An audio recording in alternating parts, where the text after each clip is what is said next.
Alcott. Chapter 33. Joe's Journal. New York, November. Dear Marmee and Beth, I'm going to write you a regular volume, for I've got heaps to tell, though I'm not a fine young lady traveling on the continent. When I lost sight of Father's dear old face, I felt a trifle blue, and might have shed a briny drop or two, if an Irish lady with 4 small children, all crying more or less, hadn't diverted my mind, for I amused myself by dropping gingerbread nuts over the seat every time they opened their mouths to roar. Soon the sun came out, and taking it as a good omen, I cleared up likewise, and enjoyed my journey with all my heart. Mrs. Kirk welcomed me so kindly that I felt at home at once, even in that big house full of strangers. She gave me a funny little sky parlor, all she had, but there is a stove in it, and a nice table in a sunny window, so I can sit here and write whenever I like. A fine view, and a church tower opposite atone for the many stairs, and I took a fancy to my den on the spot. The nursery, where I am to teach and sew, is a pleasant room next to Mrs. Kirk's private parlor, and the 2 little girls are pretty children. Rather spoiled, I fancy, but they took to me, after telling them the 7 bad pigs, and I've no doubt I shall make a model governess. I am to have my meals with the children, if I prefer it to the great table, and for the present I do, for I am bashful, though no one will believe it. "Now, my dear, make yourself at home," said Mrs. K. in her motherly way. "I'm on the drive from morning to night, as you may suppose with such a family, but a great anxiety will be off my mind if I know the children are safe with you. My rooms are always open to you, and your own shall be as comfortable as I can make it. There are some pleasant people in the house if you feel sociable, and your evenings are always free. Come to me if anything goes wrong, and be as happy as you can. There's the tea bell. I must run and change my cap." And off she bustled, leaving me to settle myself in my new nest. As I went downstairs soon after, I saw something I liked. The flights are very long in this tall house, and as I stood waiting at the head of the 3rd one for a little servant girl to lumber up, I saw a gentleman come along behind her, take the heavy hod of coal out of her hand, carry it all the way up, put it down at a door near by, and walk away, saying, with a kind nod and a foreign accent, "It goes better so. The little back is too young to have such heaviness." Wasn't that good of him? I like such things, for as Father says, trifles show character. When I mentioned it to Mrs. K. that evening, she laughed and said, "That must have been Professor Bear. He's always doing things of that sort." Mrs. K. told me he was from Berlin, very learned and good, but poor as a church mouse, and gives lessons to support himself and 2 little orphan nephews whom he is educating here, according to the wishes of his sister, who married an American. Not a very romantic story, but it interested me, and I was glad to hear that Mrs. K. lends him her parlor for some of his scholars.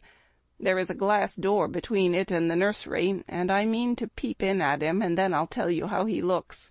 He's almost 40, so it's no harm, Marmee. After tea and a go-to-bed romp with the little girls, I attacked the big work-basket, and had a quiet evening chatting with my new friend. I shall keep a journal letter and send it once a week. So good night, and more tomorrow. Tuesday Eve. Had a lively time in my seminary this morning, for the children acted like Sancho, and at one time I really thought I should shake them all round. Some good angel inspired me to try gymnastics, and I kept it up till they were glad to sit down and keep still. After luncheon, the girl took them out for a walk, and I went to my needlework like little Mabel with a willing mind. I was thanking my stars that I had learned how to make nice buttonholes, when the parlor door opened and shut, and someone began to hum, "Kennst du das Land," like a big bumblebee. It was dreadfully improper, I know, but I couldn't resist the temptation, and lifting one end of the curtain before the glass door, I peeped in. Professor Bhaer was there, and while he arranged his books I took a good look at him. A regular German, rather stout, with brown hair tumbled all over his head, a bushy beard, good nose, the kindest eyes I ever saw, and a splendid big voice that does one's ears good, after our sharp and slipshod American gabble. His clothes were rusty, his hands were large, and he hadn't a really handsome feature in his face, except his beautiful teeth. Yet I liked him, for he had a fine head, his linen was very nice, and he looked like a gentleman, although 2 buttons were off his coat, and there was a patch on one shoe. He looked sober in spite of his humming, till he went to the window to turn the hyacinth bulbs toward the sun, and stroked the cat, who received him like an old friend. Then he smiled, and when a tap came at the door, he called out in a loud, brisk tone, "Herein." I was just going to run, when I caught sight of a morsel of a child carrying a big book, and stopped to see what was going on. "Me wants me bear," said the mite, slamming down her book and running to meet him. "Thou shalt have thy bear. Come then and take a good hug from him, my Tina," said the professor, catching her up with a laugh, and holding her so high over his head that she had to stoop her little face to kiss him. "Now me must tuddy my lesson," went on the funny little thing. So he put her up at the table, opened the great dictionary she had brought, and gave her a paper and pencil, and she scribbled away, turning a leaf now and then, and passing her little fat finger down the page as if finding a word, so soberly that I nearly betrayed myself by a laugh, while Mr. Bhaer stood stroking her pretty hair with a fatherly look that made me think she must be his own, though she looked more French than German. Another knock, and the appearance of 2 young ladies sent me back to my work, and there I virtuously remained through all the noise and gabbling that went on next door. One of the girls kept laughing affectedly and saying, "Now, Professor," in a coquettish tone, and the other pronounced her German with an accent that must have made it hard for him to keep sober. Both seemed to try his patience sorely, for more than once I heard him say emphatically, "No, no, it is not so. You have not attend to what I say." And once there was a loud rap as if he struck the table with his book, followed by the despairing exclamation, "Prut, it all goes bad this day." Poor man, I pitied him, and when the girls were gone I took one more peep to see if he survived it. He seemed to have thrown himself back in his chair, tired out, and sat there with his eyes shut till the clock struck 2, when he jumped up, put his books in his pocket as if ready for another lesson, and taking little Tina, who had fallen asleep on the sofa, in his arms, he carried her away quietly. I fancy he has a hard life of it. Mrs. Kirk asked me if I wouldn't go down to the 5 o'clock dinner, and feeling a little bit homesick, I thought I would, just to see what sort of people are under the same roof with me. So I made myself respectable, and tried to slip in behind Mrs. Kirk. But as she is short and I'm tall, my efforts at concealment were rather a failure. She gave me a seat by her, and after my face cooled off, I plucked up courage and looked about me. The long table was full, and everyone was intent on getting their dinner, the gentlemen especially, who seemed to be eating on time, for they bolted in every sense of the word, vanishing as soon as they were done. There was the usual assortment of young men absorbed in themselves, young couples absorbed in each other, married ladies in their babies, and old gentlemen in politics. I don't think I shall care to have much to do with any of them, except one sweet-faced maiden lady who looks as if she had something in her. Cast away at the very bottom of the table was the professor, shouting answers to the questions of a very inquisitive, deaf old gentleman on one side, and talking philosophy with a Frenchman on the other. If Amy had been here, she'd have turned her back on him forever, because, sad to relate, he had a great appetite, and shovelled in his dinner in a manner which would have horrified her ladyship. I didn't mind, for I like to see folks eat with a relish, as Hannah says, and the poor man must have needed a deal of food, after teaching idiots all day. As I went upstairs after dinner, 2 of the young men were settling their hats before the hall mirror, and I heard one say low to the other, "Who's the new party?" "Governess, or something of that sort." "What the deuce is she at our table for?" "Friend of the old lady's." Handsome head, but no style." "Not a bit of it. Give us a light and come on." I felt angry at first, and then I didn't care, for a governess is as good as a clerk, and I've got sense if I haven't got style, which is more than some people have, judging from the remarks of the elegant beings who clattered away, smoking like bad chimneys. I hate ordinary people. Thursday. Yesterday was a quiet day, spent in teaching, sewing, and writing in my little room, which is very cosy, with a light and a fire. I picked up a few bits of news, and I was introduced to the professor. It seems that Tina is the child of the French woman who does the fine ironing in the laundry here. The little thing has lost her heart to Mr. Bear, and follows him about the house like a dog whenever he is at home, which delights him, as he is very fond of children, though a bachelor. Kitty and Minnie Kirk likewise behold him with affection, and tell all sorts of stories about the plays he invents, the presents he brings, the splendid tales he tells. The younger men quiz him, it seems, call him Old Fritz, Lager Beer, Ursa Major, and make all manner of jokes on his name. But he enjoys it like a boy, Mrs. Kirk says, and takes it so good-naturedly that they all like him in spite of his foreign ways. The maiden lady is a Miss Norton, rich, cultivated, and kind.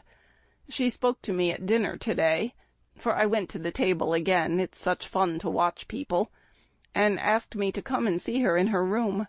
She has fine books and pictures, knows interesting persons, and seems friendly, so I shall make myself agreeable, for I do want to get into good society, only it isn't the same sort that Amy likes.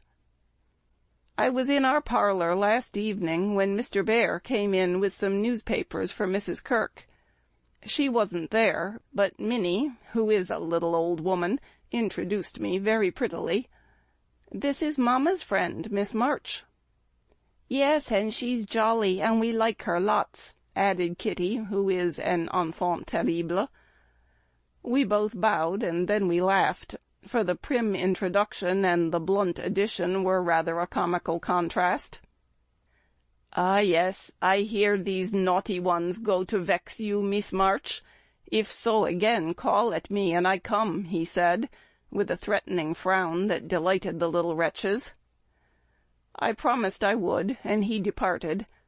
But it seems as if I was doomed to see a good deal of him, for today I passed his door on my way out. By accident I knocked against it with my umbrella.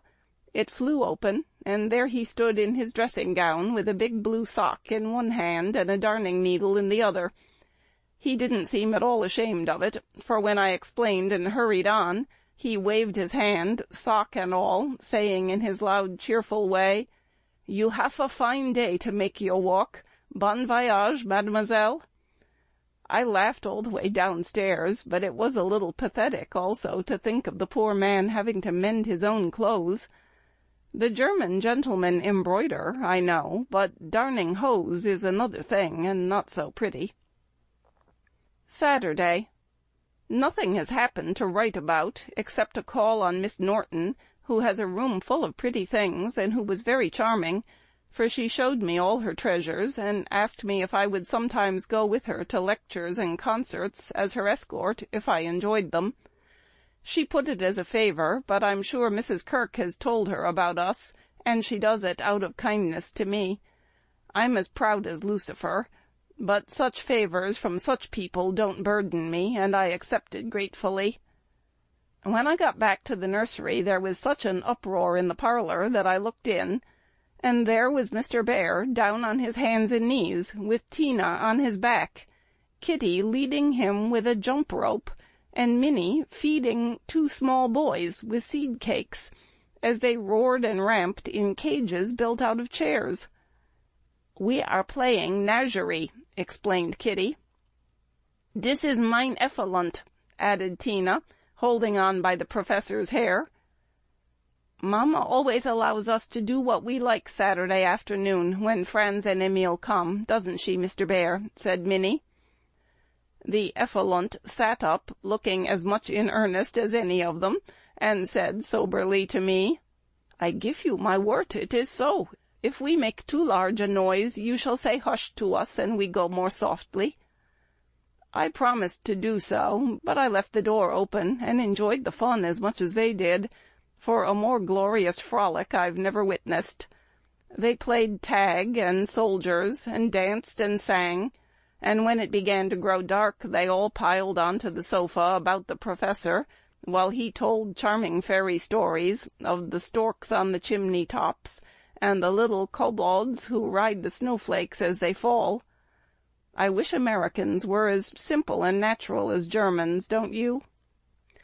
I'm so fond of writing I could go spinning on forever, if motives of economy didn't stop me, for although I have used thin paper and written fine, I tremble to think of the stamps this long letter will need. Pray forward Amy's as soon as you can spare them. My small news will sound very flat after her splendours, but you will like it, I know. Is Teddy studying so hard that he can't find time to write to his friends? Take good care of him for me, Beth, and tell me all about the babies, and give heaps of love to everyone. From your faithful Joe. P.S. On reading over my letter, it strikes me as rather beary, but I am always interested in odd people, and I really had nothing else to write about. Bless you. December. My precious Betsy, as this is to be a scribble-scrabble letter, I shall direct it to you, for it may amuse you, and give you some idea of my goings-on, for though quiet, they are rather amusing, for which, oh, be joyful. After what Amy would call Herculaneum efforts in the way of mental and moral agriculture, my young ideas begin to shoot, and my little twigs to bend as I would wish. They are not so interesting to me as Tina and the boys, but I do my duty by them, and they are fond of me. Franz and Emil are jolly little lads, quite after my own heart, for the mixture of German and American spirit in them produces a constant state of effervescence.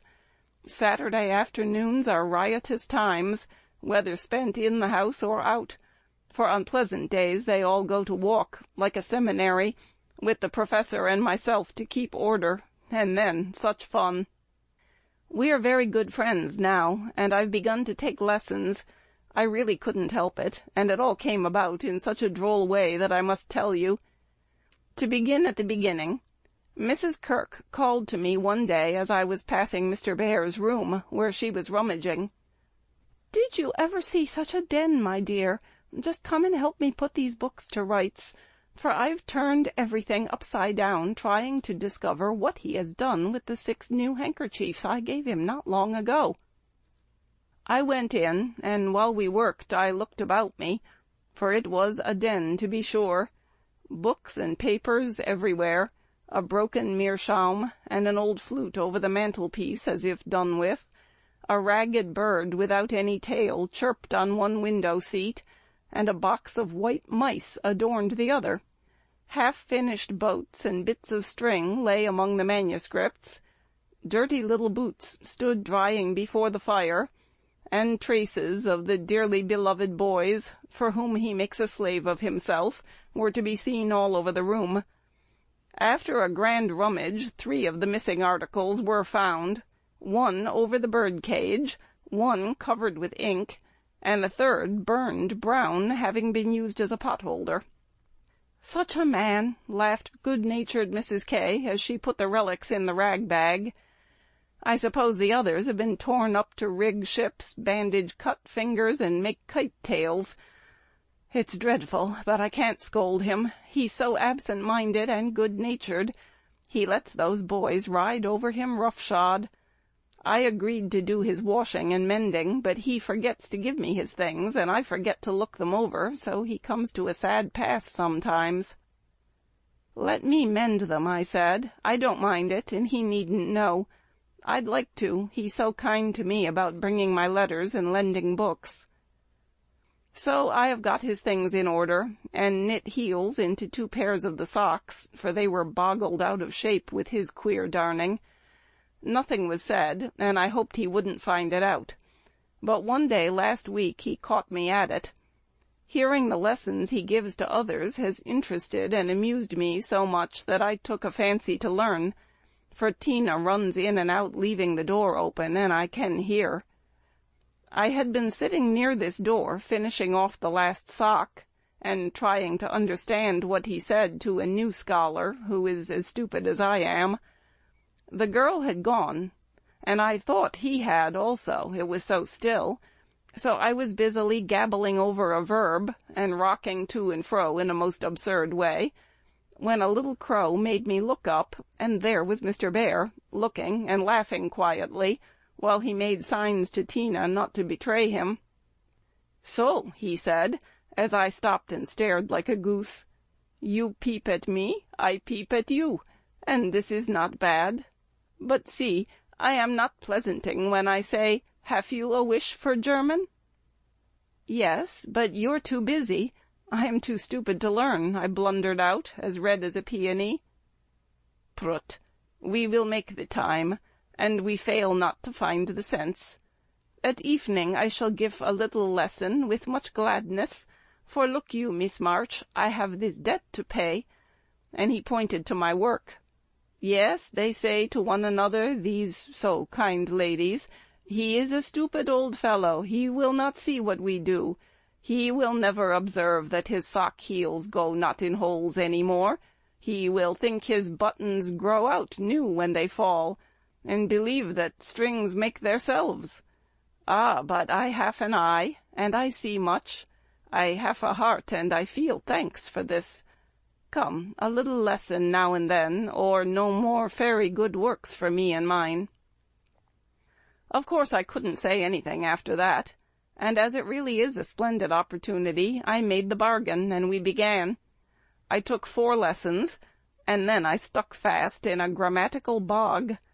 The professor was very patient with me, but it must have been torment to him, and now and then he'd look at me with such an expression of mild despair that it was a toss-up with me whether to laugh or cry. I tried both ways, and when it came to a sniff of utter mortification and woe, he just threw the grammar onto the floor and marched out of the room. I felt myself disgraced and deserted forever, but I didn't blame him a particle, and I was scrambling my papers together, meaning to rush upstairs and shake myself hard, when in he came, as brisk and beaming as if I had covered myself in glory. "Now we shall try a new way. You and I will read these pleasant little Martian together, and dig no more in that dry book that goes in the corner for making us trouble." He spoke so kindly, and opened Hans Andersen's Fairy Tales so invitingly before me, that I was more ashamed than ever, and went at my lesson in a neck-or-nothing style that seemed to amuse him immensely. I forgot my bashfulness, and pegged away, no other word will express it, with all my might, tumbling over long words, pronouncing according to inspiration of the minute, and doing my very best. When I finished reading my first page, and stopped for breath, he clapped his hands and cried out in his hearty way, "Das ist gut. Now we go well. My turn. I do him in German, give me your ear." And away he went, rumbling out the words with his strong voice, and a relish which was good to see as well as hear. Fortunately, the story was The Constant Tin Soldier, which is droll, you know, so I could laugh, and I did, though I didn't understand half he read, for I couldn't help it. He was so earnest, I was so excited, and the whole thing so comical. After that we got on better, and now I read my lessons pretty well, for this way of studying suits me, and I can see that the grammar gets tucked into the tales and poetry as one gives pills in jelly. I like it very much, and he doesn't seem tired of it yet, which is very good of him, isn't it? I mean to give him something on Christmas, for I dare not offer money. Tell me something nice, Marmee. I'm glad Laurie seems so happy and busy, that he has given up smoking and lets his hair grow. You see, Beth manages him better than I did. I'm not jealous, dear. Do your best, only don't make a saint of him. I'm afraid I wouldn't like him without a spice of human naughtiness. Read him bits of my letters. I haven't time to write much, and that will do just as well. Thank heaven Beth continues so comfortable. January. A Happy New Year to you all, my dearest family, which of course includes Mr. L. and a young man by the name of Teddy. I can't tell you how much I enjoyed your Christmas bundle, for I didn't get it till night, and I had given up hoping. Your letter came in the morning, but you said nothing about a parcel, meaning it for a surprise, so I was disappointed, for I'd had a kind of feeling that you wouldn't forget me. I felt a little low in my mind as I sat up in my room after tea, and when that big, muddy, battered-looking bundle was brought to me, I just hugged it and pranced. It was so homey and refreshing that I sat down on the floor and read and looked and ate and laughed and cried in my usual absurd way. The things were all just what I wanted, and all the better for being made instead of bought. Beth's new ink bib was capital, and Hannah's box of hard gingerbread will be a treasure. I'll be sure and wear the nice flannels you sent, Marmee, and read carefully the books that Father has marked. Thank you all, heaps and heaps. Speaking of books reminds me that I'm getting rich in that line, for on New Year's Day Mr. Bear gave me a fine Shakespeare. It's one he values much, and I've often admired it, set up in the place of honor with his German Bible, Plato, Homer, and Milton, so you may imagine how I felt when he brought it down, without its cover, and showed me my own name in it, from my friend Friedrich Bear. You say often you wish a library. Here I give you one, for between these lids, he meant covers, is many books in one. Read him well, and he will help you much, for the study of character in this book will help you to read it in the world and paint it with your pen. I thanked him as well as I could, and I talk now about my library as if I had 100 books. I never knew how much there was in Shakespeare before, but then I never had a bear to explain it to me. Now, don't laugh at his horrid name. It isn't pronounced either bear or beer, as people will say it, but something between the two, as only Germans can give it. I'm glad you both like what I tell you about him, and I hope you will know him some day. Mother would admire his warm heart, Father his wise head. I admire both, and feel rich in my new friend Friedrich Bear. Not having much money, or knowing what he would like, I got several little things and put them about the room, where he would find them unexpectedly. They were useful, pretty, or funny. A new standish on his table, a little vase for his flower, he always has one, or a bit of green in a glass to keep him fresh, he says, and a holder for his blower, so that he needn't burn up what Amy calls mouchoirs. I made it like those Beth invented, a big butterfly with a fat body and black and yellow wings, worsted feelers and beads for eyes. It took his fancy immensely, and he put it on his mantelpiece as an article of virtue, so it was rather a failure after all. Poor as he didn't forget a servant or a child in the house, and not a soul here, from the French laundry woman to Miss Norton, forgot him. I was so glad of that. They got up a masquerade and had a gay time New Year's Eve. I didn't mean to go down, having no dress, but at the last minute Mrs. Kirk remembered some old brocades, and Miss Norton lent me lace and feathers, so I dressed up as Mrs. Malaprop and sailed in with a mask on. No one knew me, for I disguised my voice, and no one dreamed of the silent, haughty Miss March, for they think I am very stiff and cool, most of them, and so I am to whippersnappers, but could dance and dress and burst out into a nice derangement of epitaphs, like an allegory on the banks of the Nile.